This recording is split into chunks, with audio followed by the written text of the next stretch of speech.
excited to be here, chatting deer and whitetail habitat management.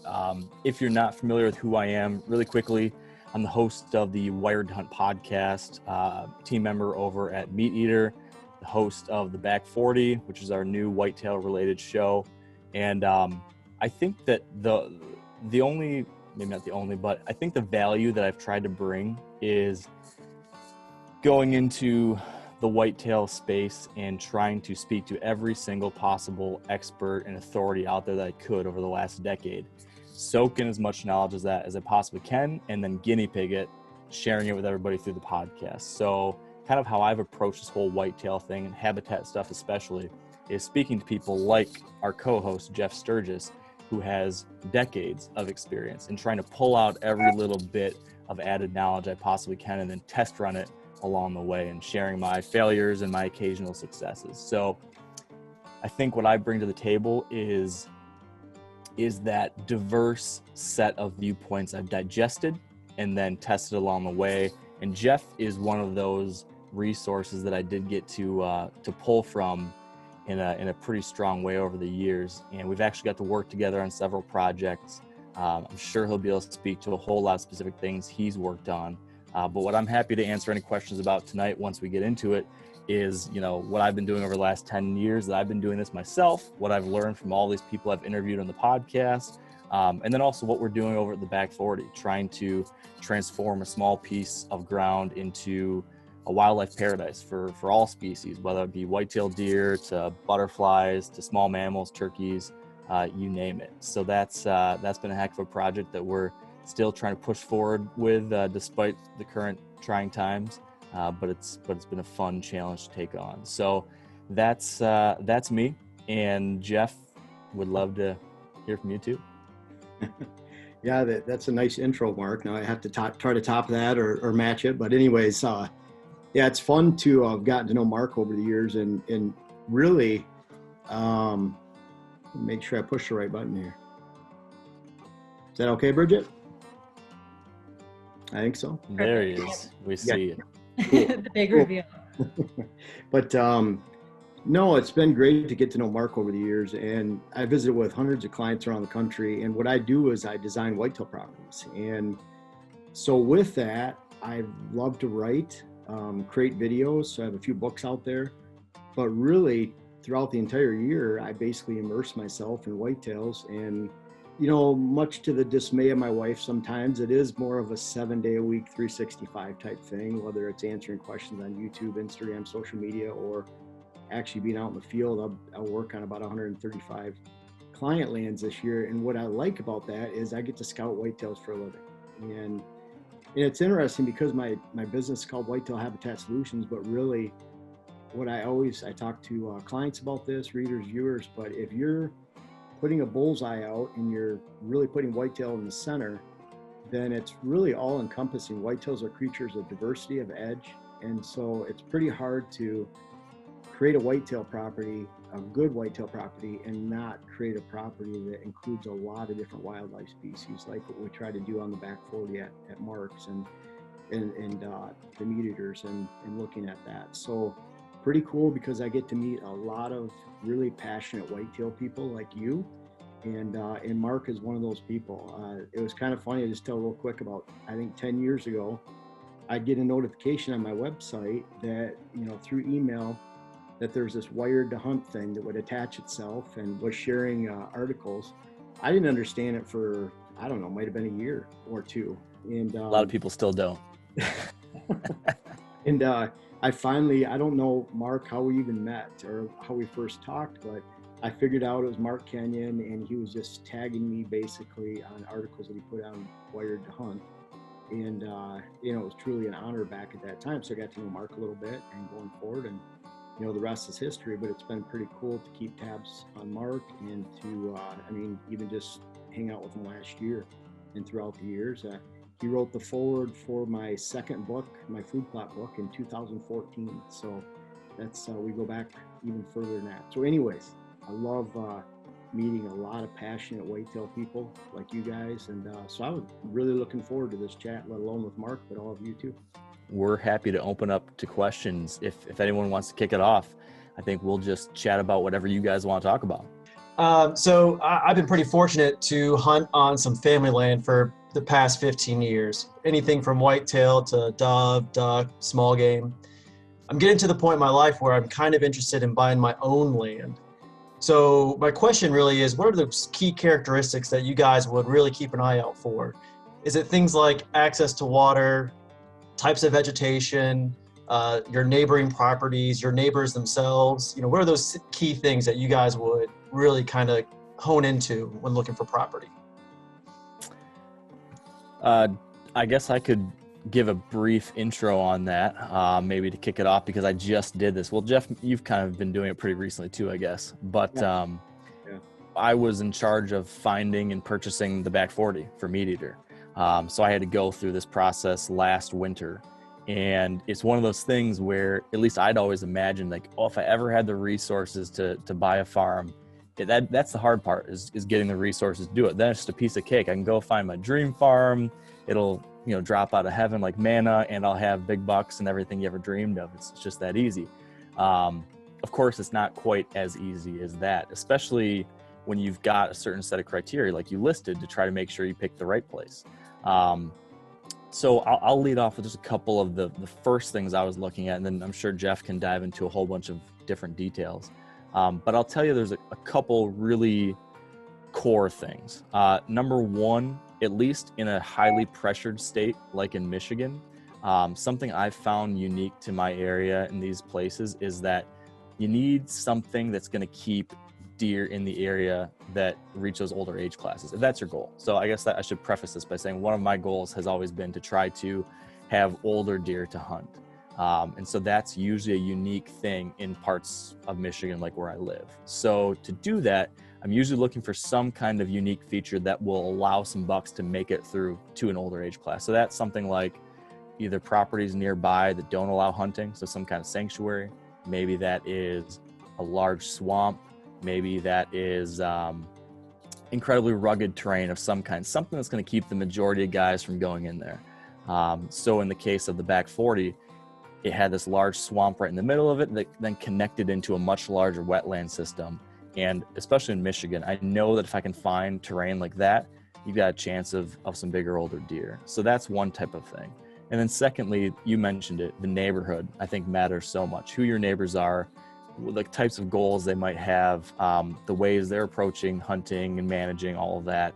There's only so much you can control, but in the front end, when you're picking the property, you have a disproportionate opportunity to at least get next to people that maybe are a little bit more like-minded. And that really can help shave a lot of time off of your progress, if that's the kind of thing you're into. If you just want a bunch of deer, or if you just want to be able to hunt a bunch of different things, maybe it's different. But if you are specifically interested on the whitetail side, trying to see those older deer, especially in places where there's lots of small properties, like I'm describing here, good neighbors helps a ton. There's a lot of specifics you can go into as far as like habitat quality or accessibility, how you can hunt it without spooking deer. I bet you Jeff has got a lot of thoughts on that he could add, and I'll let you speak to some of those, Jeff. Yeah, sure. I kind of look at things in terms of extremes. And one of the things, when I'm going to properties, one of the hardest properties to actually look at and come up with a plan, and it's more like an empty canvas, but it's hard because if you have just a solid hardwood piece, and I'll go to a 160 acre flat parcel that's all hardwoods in central Michigan.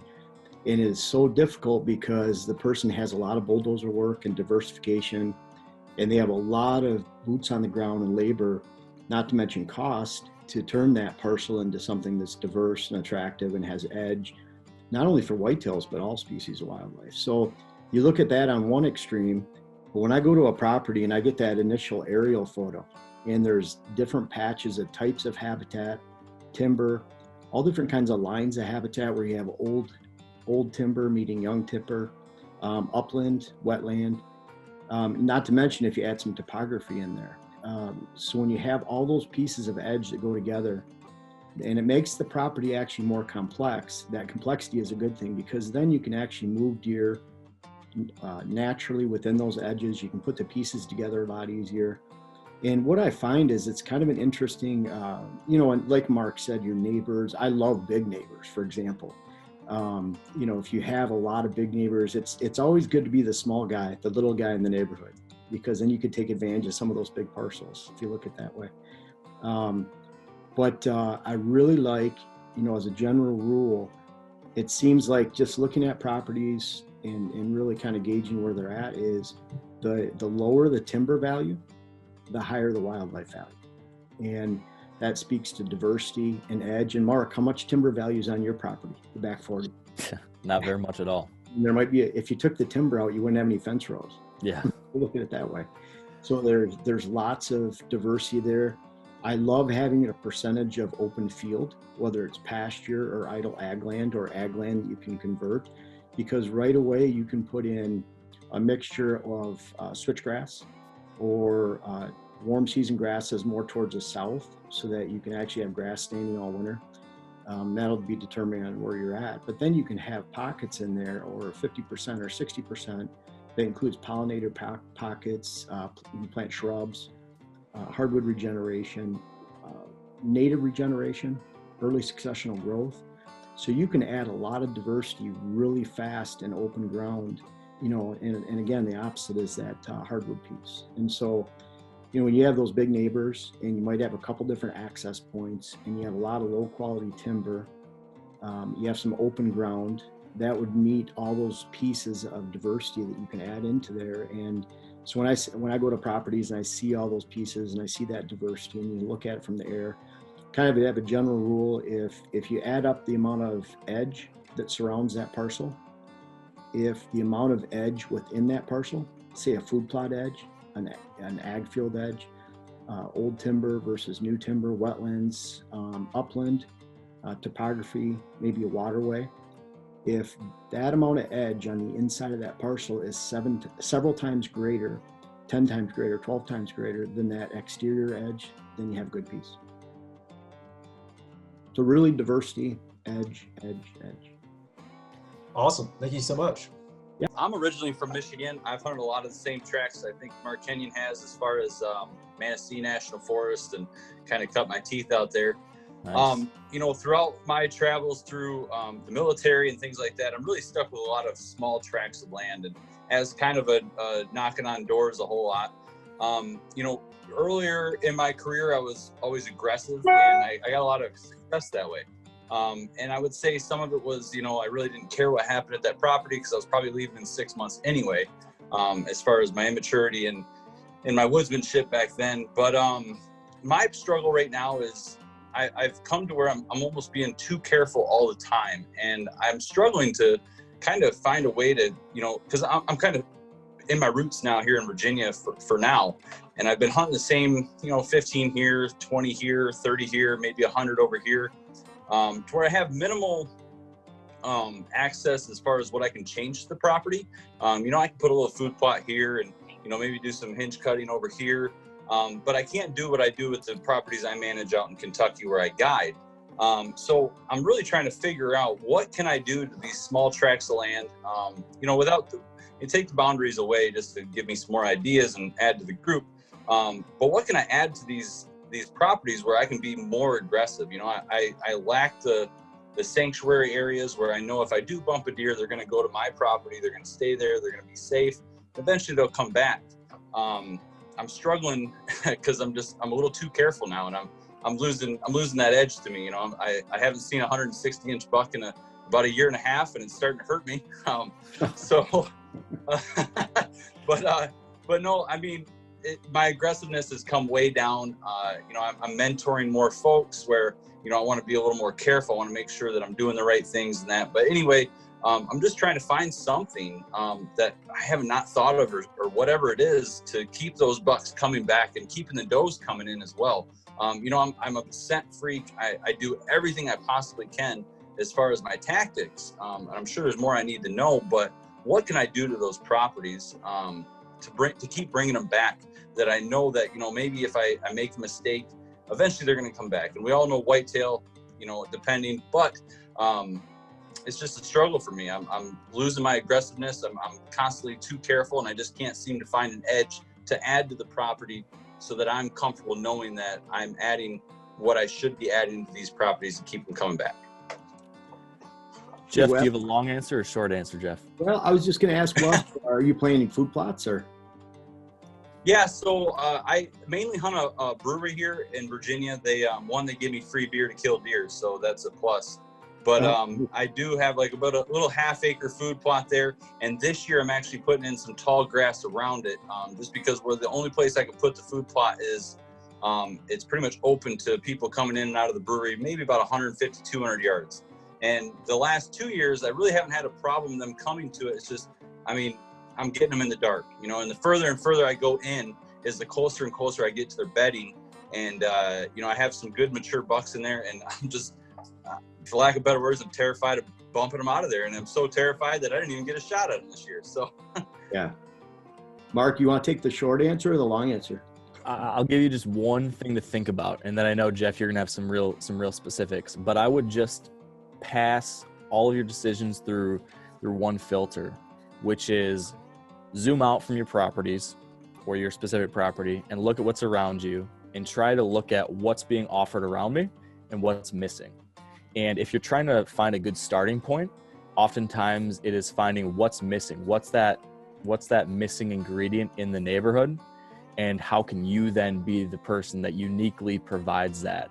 And that's a good way to help you decide where to double down. Not saying that's the entirety of everything you should do, not saying there might be some unique circumstances that maybe change that, but that's one simple thing to think about is what's missing. That's going to give you that opportunity to provide something unique, which can keep deer in your area. I know Jeff's going to have some specifics about how you can, you know, keep from bumping those deer, how you can hold them while maintaining huntability. But just think about that one thing first that might be helpful. Yeah, and Wes, it opens up that's a huge topic, of course. And kind of along what Mark said, you know, with the food plot, for example, I'll go to a client property and they have beans and corn, and they're surrounded by beans and corn. And so when it really gets into November, end of October, it's more just the same in that area.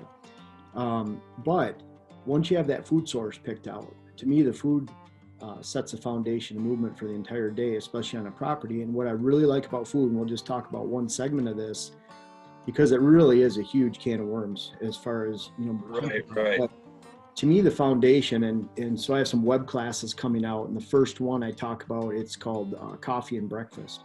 And that's that first time when I meet a client in the morning and we really start to look at where's that food going to be and where that foundation of food for that afternoon movement.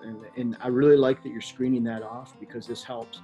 So once you have that food source and you have that afternoon draw and it's protected, then you're thinking about into that land, you're hoping that where you put that food plot, there's some adjacent bedding that can be taken over by does, and then bucks are going to bed behind those does. And so you start to set up a layered bedding that I see that's very familiar all around the country, but you'll have that food, screened food, doe bedding, and then buck bedding.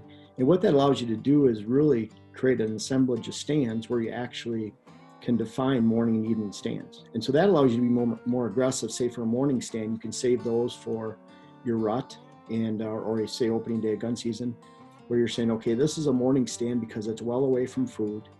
It's back into that buck bedding window. I'm only going to go in here in a really cold morning. And so I'm going to choose the right day. I'm going to choose the right wind for that stand. And I'm going to go right in there. And hopefully my downwind, there's some way you've blocked that downwind with the ridge system, rising thermals in the morning, whatever it might be. And that allows you to get in there in the morning around the food some way so that you're leaving that food alone in the morning. And then you're waiting for those deer to come back to you, especially in the form of bucks, as it gets into the, you know, an hour after light, 2 hours after light. Then at the same time, what I like to do is if I can get out of that stand safely, then I'll actually move around and hunt an evening stand that relates closer to food. And what that does is I look at it like scoring the day, where I'm hunting in a morning stand bedding opportunity in the morning, and I'm saying, okay, this is a 10 out of 10 sit. I've let this stand sit. It's been really unpressured. It's the right stand for the right time of the year. It's morning, it's cool morning. I'll slip in there, I'll have a 10 out of 10 hunt, you know, on paper. And then I'll flip around if I can, and I'll hunt an evening stand where I'm experiencing another 8 out of 10 sit or a 10 out of 10 sit. So you're really looking at a score of 20 just for that morning and evening, just to keep it basic. And it's with the thought that if you're in that bedding area, the closer it gets to dark, more deer are moving to that food source and away from your position.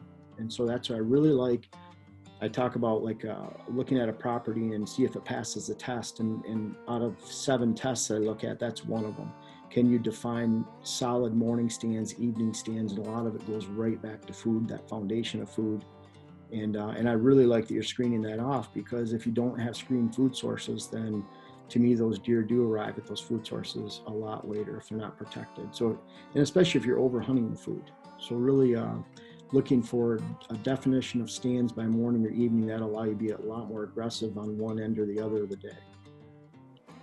Right. Yeah. The, I wouldn't say a problem, but, the way I manage the properties out in Kentucky, 1,000 acres here and 1,000 acres there, I'm able to have, 500-600 yards in between certain places, whether it's a sanctuary or something like that. And I've taken that into these small 15, 20, 30 acre spots to where, I have food and bedding so close to each other. I can't hunt them, twice in one day. I hunt I hunt 15 acres here, and then I'll hunt the 30 acres in the evening, and so on and so forth. And, and that's where I think part of my problem is, as well as the aggressiveness. I want to be more aggressive, but these are places I'm hunting, for a lot longer in the future. And my mindset's different than it used to be as well. So I don't want to overpressure deer. I mean, my whole motto in the last 5 years has been no pressure, so.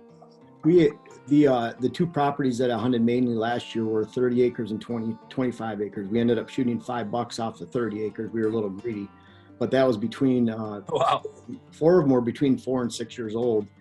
And our neighbors, I'm not sure they even took any all around us, but we have that. It is being greedy, I know, but on that piece, we have the food well off to the side. And so within that 30 acres, we can develop about 300 to 400 yards of depth of cover, especially when you figure in the terrain, so that we have legitimate morning stand locations well away from that food. The worst thing you could do in that case is you put the food right in the middle, because then your depth of cover to either side, you only have 100 yards to work with. 200 yards is not enough. And we also use our neighbors' borders too, with the thought that if we know there's good buck bedding in this direction on this neighbor, then that's the direction that we try to develop that depth. And that's where we might be even up there in a certain direction where deer are bedding on the neighbors and they're coming on to our food, and then we're hunting that transition. I call it almost like an evening staging area, where they're coming out of their bedding on the neighbors, coming to our property to go down to the food, and we're hitting them right before dark on that edge. So really it's creating those long lines of movement and pulling off that food to one side, so you create that depth that helps you create those morning and evening stands. And we do the same thing too. We might hunt a good morning hunt on that land, and then go to the 25 acres that we had, hunt a good evening sit over there. And but there are times that we can flip back and forth depending on how much depth we have between food and the back of the cover. Can I jump in with a question? Yeah, go for it. Jeff, you've got this image behind you. We've got some kind of desktop image behind your head right now, and it looks like it may be a dead possum or something. I just need to know what it is. That is interesting. I have no idea. I can't even see it. Yeah, you've got. You didn't know about it? I have no idea what it is. How would that be there, Bridget? Jeff, you have an awesome background. I can't believe you're hiding it. Thank you. I don't know how I'm hiding it. There's a zoom setting. And bucks in there. But it's a great looking possum. My wife's computer. It's a dead possum though? I think it's alive now that you moved your head. I can see it. But is anybody else seeing the possum? Yes. So where do I go to this right here? I can get rid of that. Go to the arrow next to stop video, and you might see like a virtual background. Evan's gonna be wild about your actual background once we see it. Use virtual background. Do you see it? I think there's a buck. I think it's a whitetail. There we go. Yeah, there you go. That's better. That's much better. So kind of, I guess I'll just piggyback on the question that was just asked. I'm kind of blessed to have 30 acres of land that my grandfather had, my dad had, and about 8 years ago I started bow hunting and just grew up a rifle hunter, and now I'm just cuckoo for Cocoa Puffs on the bow hunting. So over the last 7 years or so, I've started to develop plots, and I've got several stands and cameras everywhere and whatnot.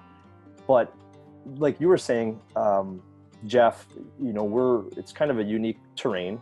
So there's some swamp, and then there's a little higher land. There's bigger timber, but all around us is ag field. And so we struggle with trying to figure out where to put a plot in there. I guess we screwed up. We put one in the middle, so that probably wasn't the best game plan, which didn't do a lot. My dad's house is also on this property, but I've had success, killing 3 different bucks that are decent.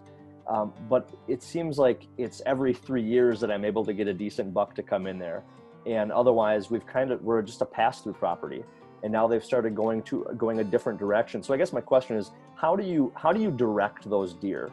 How do you bring them in? I mean, food, I understand, but is there a way to kind of push them? Because now they've started going west. It doesn't mean anything to anybody on this call, but they used to go straight south and go down to this ag field. So they were always coming through morning and night. And now they've started kind of going west and not really using the property the way that I'd like.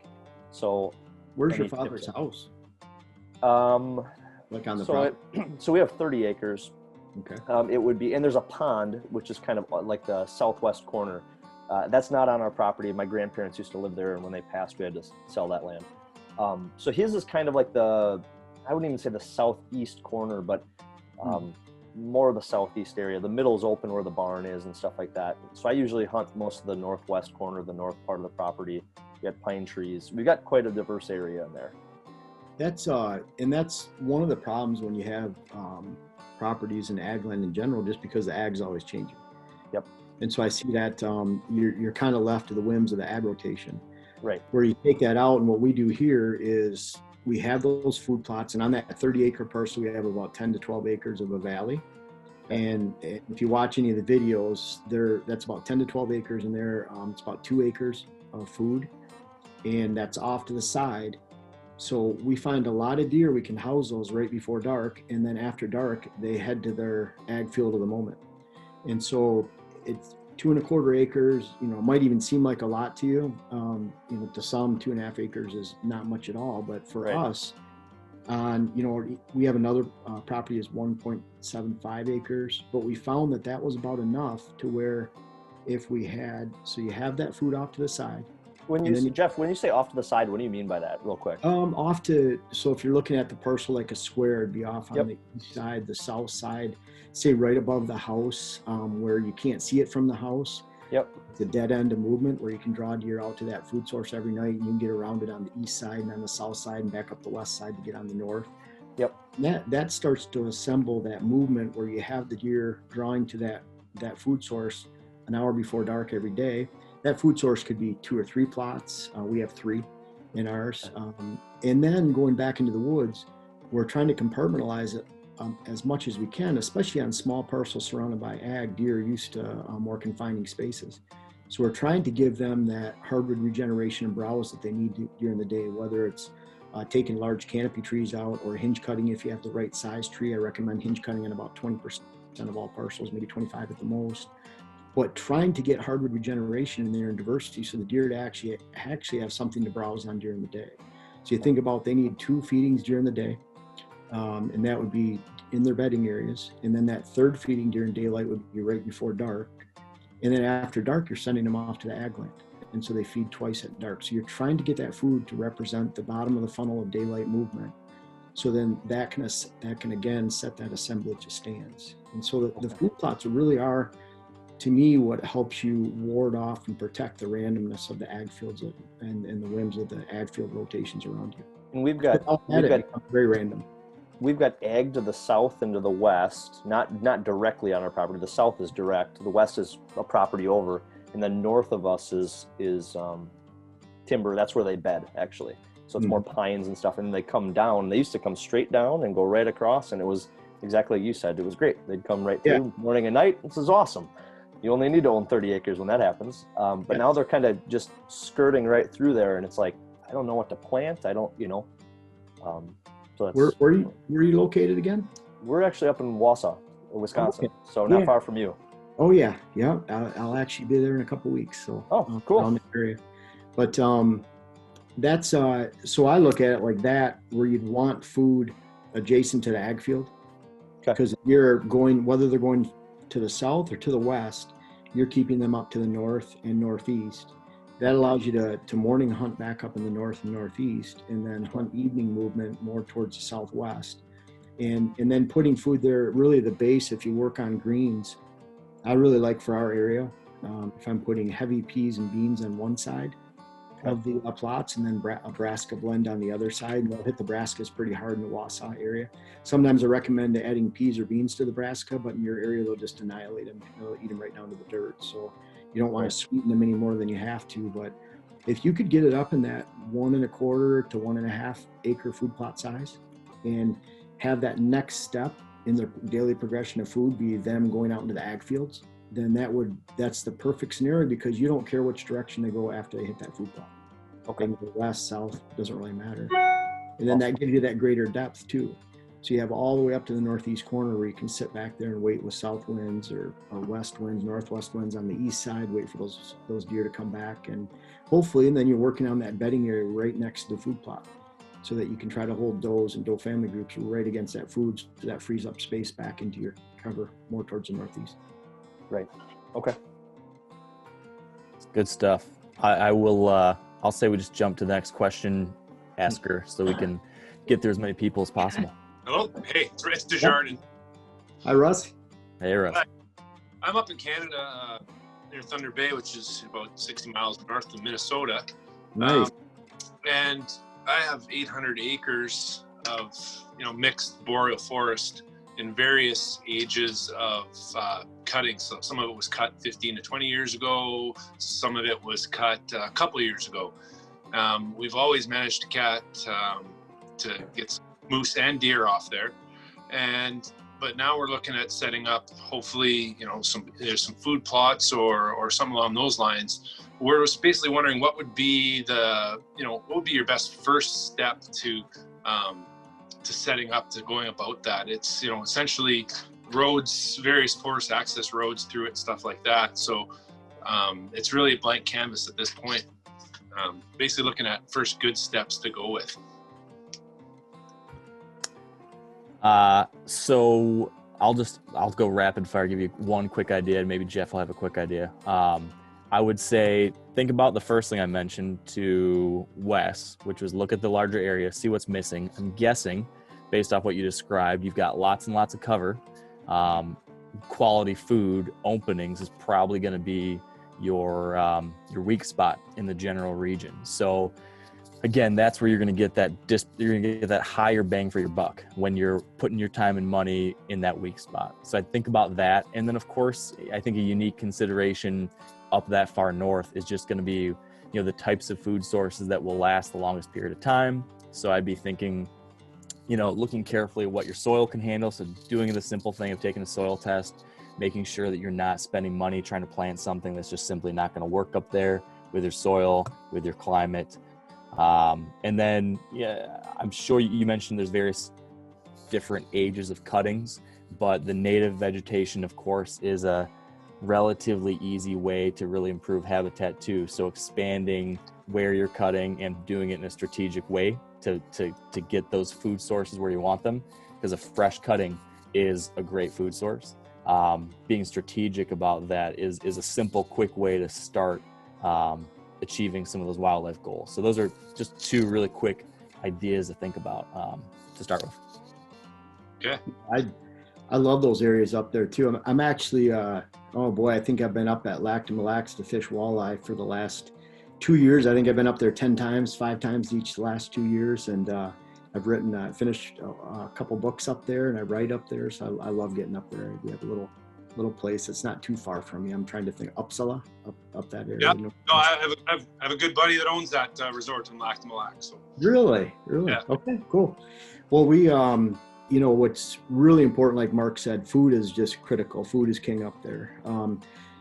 Just because you have an overabundance of cover, and really working on food locations that you don't have to drive through, you don't have to spook deer off. So imagine walking into a food source or food source hunting, where you can walk into that food plot, and you have the adjacent cuttings like Mark's talking about. So you have that daytime browse. And you walk into that area, and because of your acreage and maybe even surrounding neighbors, you can walk into an area where you just know that it's been completely untouched for 500, 600, 700 yards in any direction, as far as that 180 degrees that you're walking into, the edge of that bubble, and getting into that area where you just don't know what's coming into the food plot because you haven't spooked anything, you haven't driven through that. I find a lot of big parcels in the north. There'll be extensive road system that'll just wind through a bunch of food plots.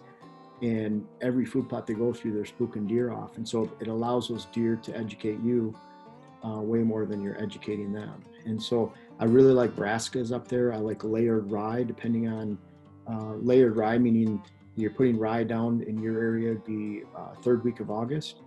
3 weeks later, you might add another 100 pounds, put 100 pounds down, then 100 pounds. And so every 3 weeks for a 6-week period, you're adding 100 pounds of rye to give it that layered effect. And that's what I found. If you have a lot of deer near a north setting, and those deer are pounding it 5 times in a 24-hour period every day, then that's a way to ward off and really look into warding off that grazing pressure. But if you set those food plots up and you walk through them or spook deer off them, the ripple effect is much greater up there in any northern setting or big wood setting, to where the food is so critical. You can invite all the deer in the neighborhood to it pretty easily, especially if you have the best food source in town. But if you spook it, then you ruin your property pretty quick. So I've seen some properties like that where adding food is always a good thing. But if you don't manage the level of risk of that attraction, then it can be a very bad thing as far as creating a nocturnal herd. So, strategically placed food plots, and I like what Mark said with the strategically placed cuttings. I'm a big fan of making rotational cuttings adjacent to those food sources where you want deer to bed, as opposed to, say, a checkerboard cutting where you're just creating cuttings randomly around the property and you're always playing catch up for where the deer bed during the day within that browse. And so really looking at hitting that and maintaining, so this is a bedding area, this is a food source, and you keep that for the foreseeable future. Great, thanks a lot. Yeah, sure thing. Mark, I really enjoyed the show you did with the Meat Eater guys. It's been a really cool one to watch, so glad y'all did it. Look forward to more episodes. I've got a unique spot, I guess, compared to some of these other guys so far. I'm in Texas, and the place that I got permissions my primary hunting is actually public land, which is uncommon in Texas, but it's nearby where I live in Dallas-Fort Worth. So I spend more hours there, but all of my success actually comes on a family farm that I have access to that's about 4 hours from where I live. And it's way back behind the pine cone curtain, almost to Louisiana. And I'm talking just thick piney woods. And there's just a massive 60-yard wide, about a mile long power line cut. And so the extent of my hunting is to sit in a tree stand on the cutout of this power line and shoot deer that walk through there. And it's successful. It's grocery store successful. But I feel like I should be doing more. There's so many more things that could be done. My permissions on this place have increased to where now I have the opportunity to do more than just show up and hunt once a year. So if you were to give me some advice on, I'm 4 hours away from home. There's no tractor. I'm limited on what I can do, but I know there's some things more I could do other than just show up.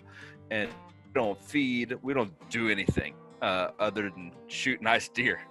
So it's not really a problem, but I feel like I could do more. So any thoughts? I mean, It reminds me, my dad and I went trout fishing up north in Canada, and we found this spot where we hit 50 trout. We just kept getting doubles over and over again. We left that spot so we could explore the other 250 acres of the lake. We never found a better spot than that. We kept coming back. I'm not saying you shouldn't go explore, but sometimes that's not a bad thing. Don't leave fish to find fish. Yeah, I love hunting mornings in that morning hunt. So I'm always looking for a lot of those power line openings, depending on where food's at and bedding. Maybe it is a morning pass through, but I love getting back to where I feel those bucks are going to be coming. I like beating them there and waiting for them to come back to me. So that could give you a couple different go-to stand locations where you try to get back into the recesses of the property, try to identify those bedding areas, and wait for those bucks to come back to you. You might find yourself just smack dab in a really great morning hot zone where they're right in your lap, and sure, they'll cross out by that power line. You'll get your opportunities, but it give you a little bit of variety, and might decrease the boredom of such a hot spot. Give you a little bit I of think that's good advice. Yeah, thank you. Mark, any ideas? I vote we keep going, because you've got it better than all of us if you've got a good spot like that. All right, appreciate it. Thanks for your time, guys. Kind of more of a hunt strategy question that could be answered in a few words too. So fortunate to be able to hunt a family farm of ours in northeast Wisconsin, have several hundred acres, mostly grazed beef cattle on the property, but we do have an 80-acre section, which is 240 chunks that run north and south.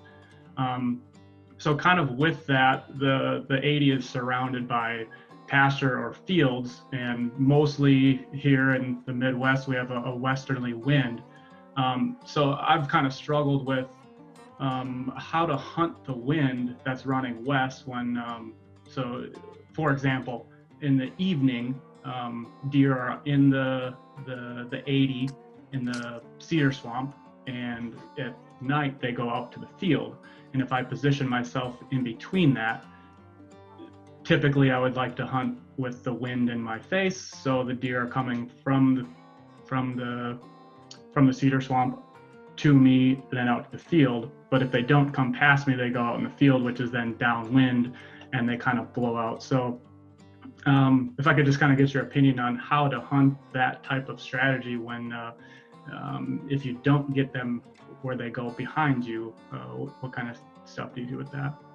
I'll say one thing to try to do with that is we often talk about like cutting the corner.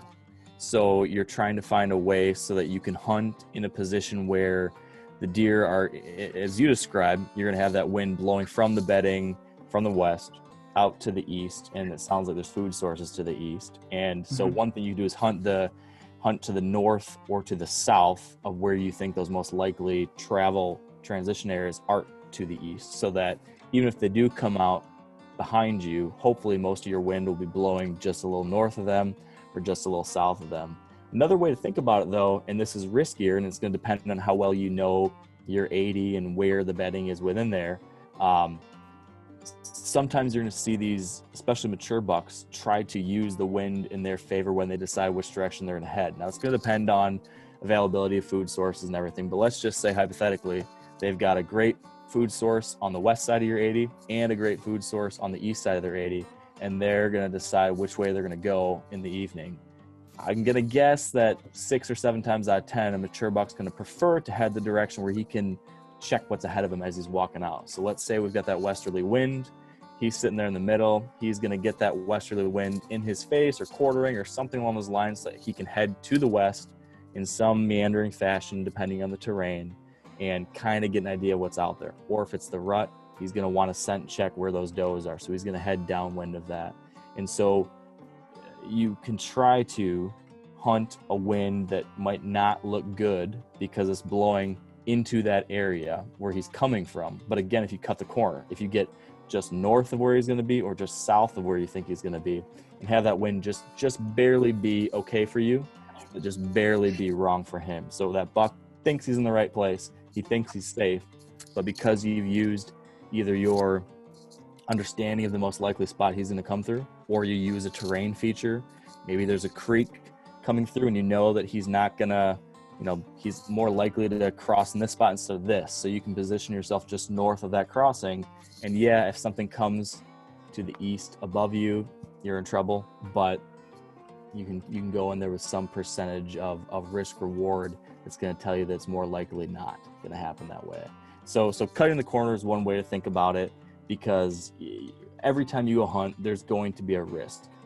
And I always look at, before each hunt when I go out, I sit and I weigh what's the potential reward of this hunt. So how high of odds do I think it is that I'm going to have success tonight, based on conditions, based on the time of year, based on the stand I'm going to. And then I'm going to weigh that against the risk. So how risky of a spot is this to get into?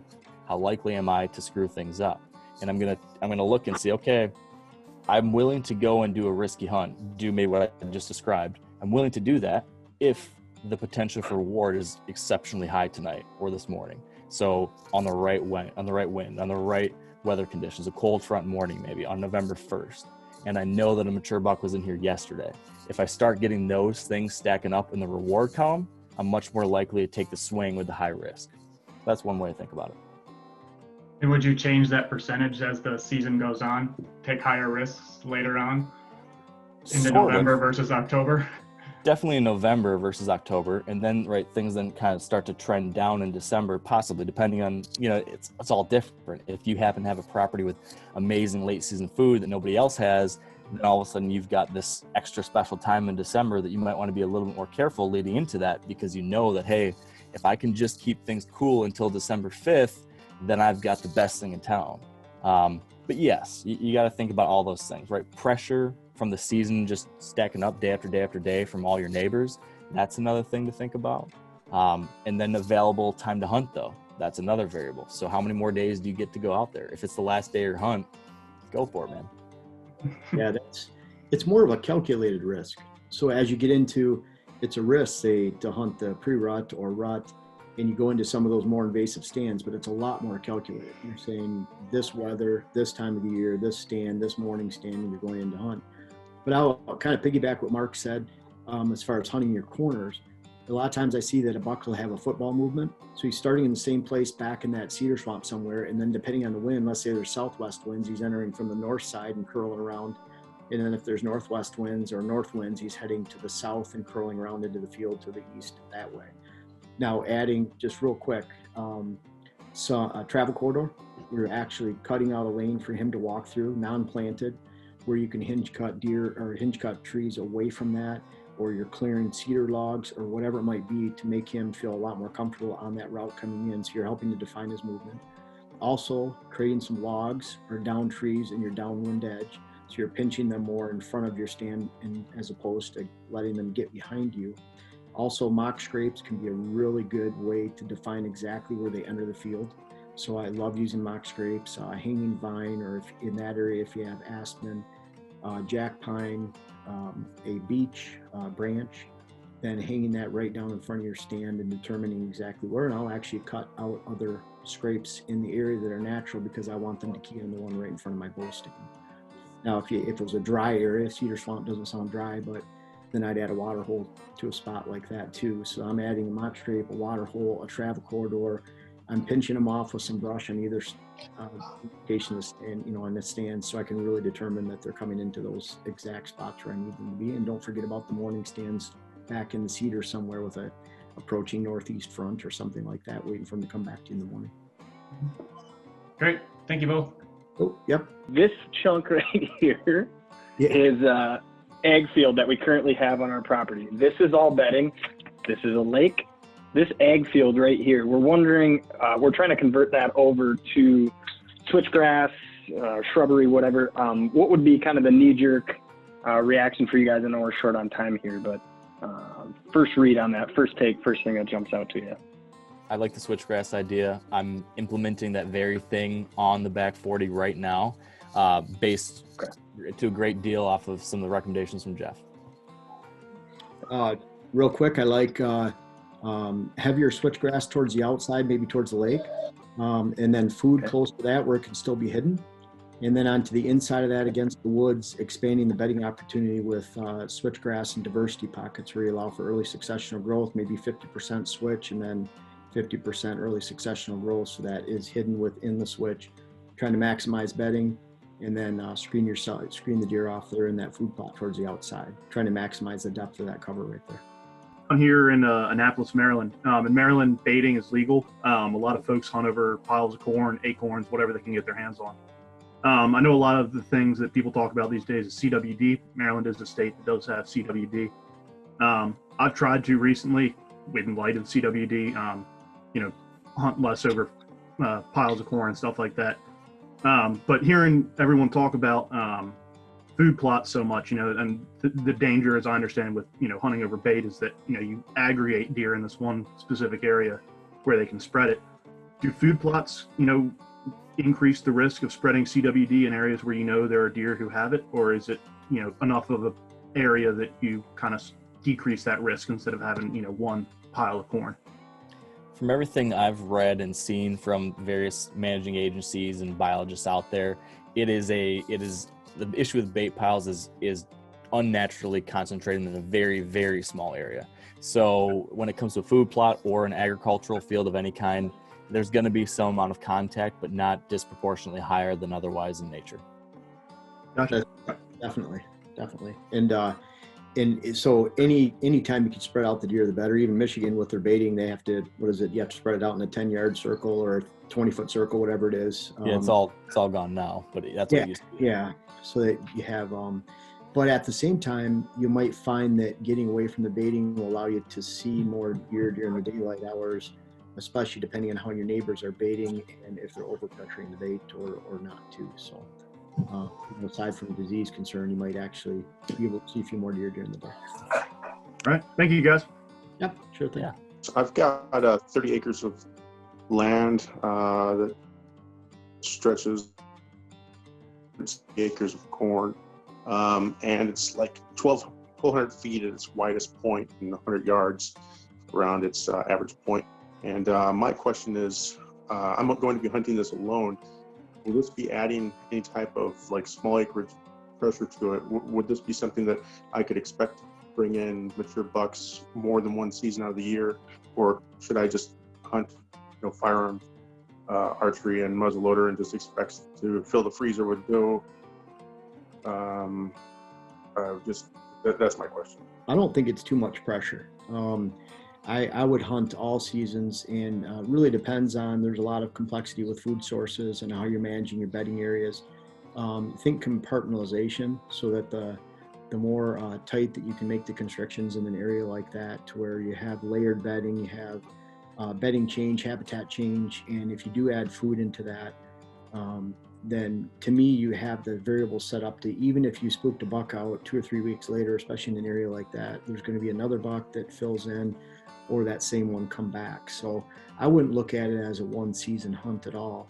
I would look at limited pressure throughout the entire season. You're better off, instead of hunting 1 week straight, hunting once or twice a week, if you look at it that way. And I think you'll actually be able to capture more success and potential success, and let your cameras tell you what's going on too. Yeah, I would echo that and simply say just pick your shots. So when you've got that cold front moving through, or when you have that recent observation trail camera data, or the rising barometric pressure, something that tells you that you think there's going to be that better chance of deer moving, that's when you go for it. When you've got the lousy day with the wrong wind and it's hot out, go hunt some public land, go hunt a different place, do a chore at home. As part of our management plan, we're trying to kill a lot of does. We've got a lot of deer in southern Wisconsin here, and trying to take into account meat quality, health of our habitat, and good age structure for killing some mature bucks. What time of the season, in a perfect world, should we be killing our does? Early, middle, late? All those things considered. Thanks. Yeah, so really quick, my perspective on this is, from everything I've gathered from people that are smarter than me, the best time to kill a doe when you have a situation like that where you need to reduce numbers is as soon as you can. Because the longer you wait, the less likely is you're going to get it done. The more does you have in the landscape, the more opportunities a buck has to get locked down and not be out running around during the rut. So if you've got a more balanced doe structure during the rut, you're going to see a more exciting rut type of hunt. I'll tell you though, I don't follow that advice. I end up shooting all my does in the late season because all the places I hunt are small properties, and I'm so paranoid about blowing them up early in the season by shooting a doe and having to go track through my one bedding area I can hunt. So you got to think about pressure too. That's as quick as I can make the answer, I guess. Yeah, and Matt, I really like, I kind of, I do what Mark does. We shoot our does late. And we've shot as many as nine in one day, just the two of us, in 5 hours of hunting, because we set them up. And so I look at it like you're just working on your sex ratios for the following year. And so you can work in it in reverse like that. We'll often take a thoughtful doe harvest in the early season, meaning that it's facing the truck. It's going to run downhill to the truck, and we can shoot it with a bow and get it out of there right away. But I'm like Mark too, where the most critical day of the season not to shoot a doe is opening day. And so I've had clients who'll shoot three does on opening day and wonder where all the bucks went. Well, they're taking ATVs, 5 in one day. Now, if there's a buck on the ground, I immediately turn my weapon to a doe. So if I have a buck on the ground opening day of gun season or the 9th day or whatever, I'm going to turn the rifle, and if I have 3 doe tags in my pocket, I'm going to try to get them and try to fill those right then, because I'm already going out in the woods. So if you look at it, you can apply a lot of pressure in the beginning and end of the season, but when you get in the middle of the season, that's the worst time to shoot, if you look at it that way. What you could debate whether it's early, late, and whether you're working on it for the following year, but bottom line, the middle is a bad time. My question is pretty simple, and give me, an answer in one sentence, but how to utilize and place your mock scrapes and or licking branches when you got a property that you got food plots on. I like to use mock scrapes in 2 places, either in spots that I can easily get to use them for trail cameras, or I do like mock scrapes in the middle of openings because it acts as structure like in a bass pond that deer will congregate towards, and you can get some shot opportunities because of that. Right, okay. I like my mock scrapes. I look at about 1 per stand location. So I like it to be within shooting distance with a bow. And then the ability to put a camera on it and monitor that. So most all of mine, except for a couple that are out in food plots for buck ID, or buck identification, they're really kind of a bow stand and more remote. And I put them literally right over the deer trail in that. Right. location. Okay. Yeah, right in the deer trails, and definitely a spot for a camera on it too. So easy access in to at least check the camera, and also easy access in to get to your stand too if you're going to hunt over it. Definitely, my almost all my trail cameras are by a tree stand too, so that I can change that when I hunt. So I'm not making an extra trip. I might even take 2 or 3 cards after dark on the way out, and might pass by a couple stands where I can go and use that card with that stand location too. Right. I camera at every stand location, but about every other one. Okay. Yeah, thank you. Yeah, sure thing. So I guess if other folks have questions, happy to try to tackle them. Someone commented in the chat that I'm the nicest meat eater on Instagram, and I think you are absolutely right. But yeah, hit me up on Instagram. It's probably the best place that I can get to somebody quickly. The Instagram handle is @wired2hunt, all letters. And really appreciate you guys taking the time to hop on here and chat with us. This is a lot of fun. So send me a message over there, and I'd be happy to try to answer another question. I'm going to give you the private email, which would be my wife's email. She'll make sure to get that to me, and that's for whitetail use only. But Defran, so D as in David, then Defran, DDEFRAN 70 @gmail.com. The reason I say that is because I get a lot of messages, private messages. That way, I'll let her know and just let her know that you were on this talk, and she'll make sure to get those to me, and we'll go from there. And then we'll just I get so many on my personal email. I want to make sure that I get them, and she'll make sure that I do. So I'm on Instagram. If you can check me out there, my YouTube channel. I try to answer as many comments on YouTube as I can. I think it was over 10,000 last year. And so I try to answer if there's a YouTube video that comes up that you have questions about. Love to hear from you, and I'll try to answer that as best as possible.